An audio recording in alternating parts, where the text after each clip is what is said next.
চট্টগ্রামের আনোয়ারা টানেল মোড় এলাকায় নিয়ন্ত্রণ হারিয়ে একটি যাত্রীবাহী বাস সড়কের পাশে দোকানে ঢুকে পড়েছে। এ সময় সেখানে দাঁড়িয়ে থাকা অন্তত ৬টি সিএনজি চালিত অটোরিকশা ও রিকশা দুমড়ে মুচড়ে যায়। দুর্ঘটনায় ২ নারীসহ ৩ জন নিহত এবং অন্তত ২৫ জন আহত হয়েছেন। বৃহস্পতিবার ৩০ জুলাই রাত আনুমানিক ৮টার দিকে চাতরি চৌমুহনী বাজারের টানেল মোড় এলাকায় এ দুর্ঘটনা ঘটে। তাৎক্ষণিকভাবে নিহত ২ নারীর পরিচয় জানা যায়নি। স্থানীয় বাসিন্দা ও প্রত্যক্ষদর্শীরা জানান, রাতে যাত্রীর অপেক্ষায় কয়েকটি সিএনজি চালিত অটোরিকশা ও রিকশা সড়কের পাশে দাঁড়িয়েছিল। এ সময় দ্রুত গতির একটি যাত্রীবাহী বাস নিয়ন্ত্রণ হারিয়ে সড়কের পাশে একটি দোকানে ঢুকে পড়ে। বাসের ধাক্কায় অন্তত ৬টি অটোরিকশা ও রিকশা দুমড়ে মুচড়ে যায়। এতে যানবাহনগুলোর যাত্রী ও আশেপাশে থাকা লোকজন চাপা পড়েন। আনোয়ারা ফায়ার সার্ভিসের ভারপ্রাপ্ত কর্মকর্তা মোহাম্মদ আবদুল্লাহ বলেন, দুর্ঘটনায় অন্তত ২৫ জন আহত হয়েছেন।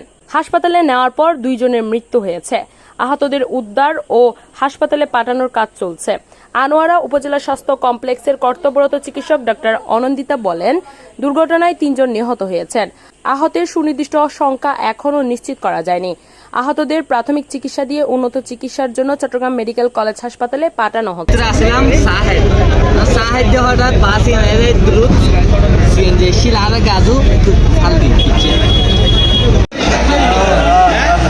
বাজার গেছি বাজার গেছি